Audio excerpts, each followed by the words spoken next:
के एउटा र्यापरले देशको राजधानी चलाउन सक्छ? के एउटा इन्जिनियरले वर्षौंदेखि थुप्रिएको राजनीतिक फोहोर सफा गर्न सक्छ? धेरैले भनेका थिए यो असम्भव छ।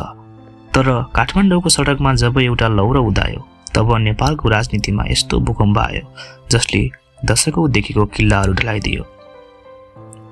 आजको भिडियोमा हामी चर्चा गर्नेछौँ बालेन्द्र शाह अर्थात् बालेनको त्यो अविश्वसनीय जीवन यात्राको बारेमा।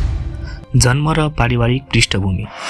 बालेन शाहको जन्म विक्रम सम्वत 2047 साल चैत महिनामा काठमाडौँको ऐतिहासिक टोल नरदेवीमा भएको हो। उनको पिता डाक्टर रामनारायण शाह एक आयुर्वेदिक चिकित्सक हुन् भने आमा द्रौपदेवी शाह हुन्। उनको पुर्ख्यौली घर महोत्तरी जिल्लाको एक डाँडा गाउँपालिकामा भए पनि बालेनको बाल्यकाल र हुर्काई काठमाडौँको गल्लीहरूमा भयो। एक शिक्षित र अनुशासित परिवारमा हुर्किएको कारण उनमा सानैदेखि केही नयाँ गर्ने सोच थियो। शिक्षा। एक दक्ष इन्जिनियर। बालेन केवल गफ गर्ने नेता मात्र होइनन्, उनीसँग बलियो शैक्षिक आधार छ। उनले काठमाडौँको व्हाइट हाउस इन्स्टिच्युट अफ टेक्नोलोजीबाट सिभिल इन्जिनियरिङमा स्नातक गरे।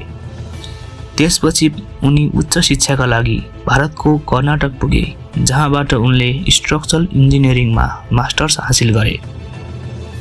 संरचनाहरूको जग कसरी बलियो बनाउने भन्ने ज्ञान उनले त्यही सिके, जुन पछि सहर निर्माणको भिजन बने। र्याप यात्रा।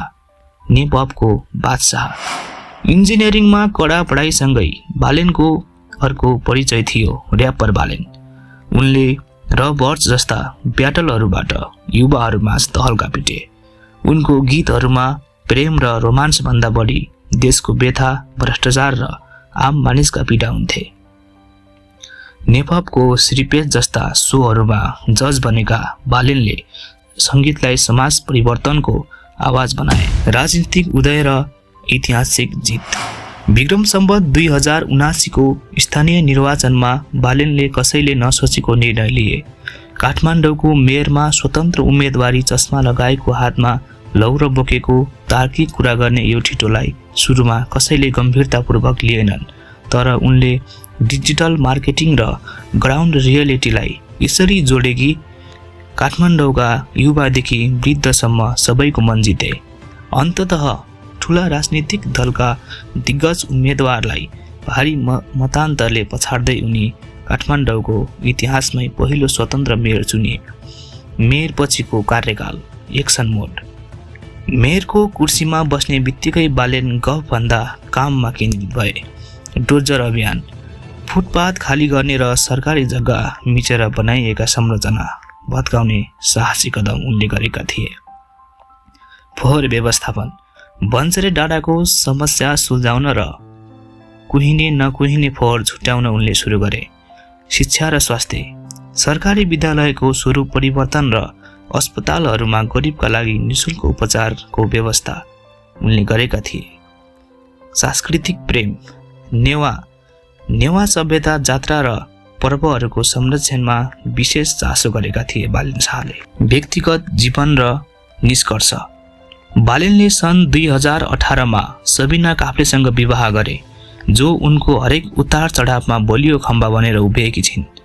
आज बालेन केवल काठमाडौँका मेयर मात्र होइनन्, उनी नेपालका हजारौं युवाहरूको लागि एउटा मार्गदर्शन र आइकन बनेका छन्।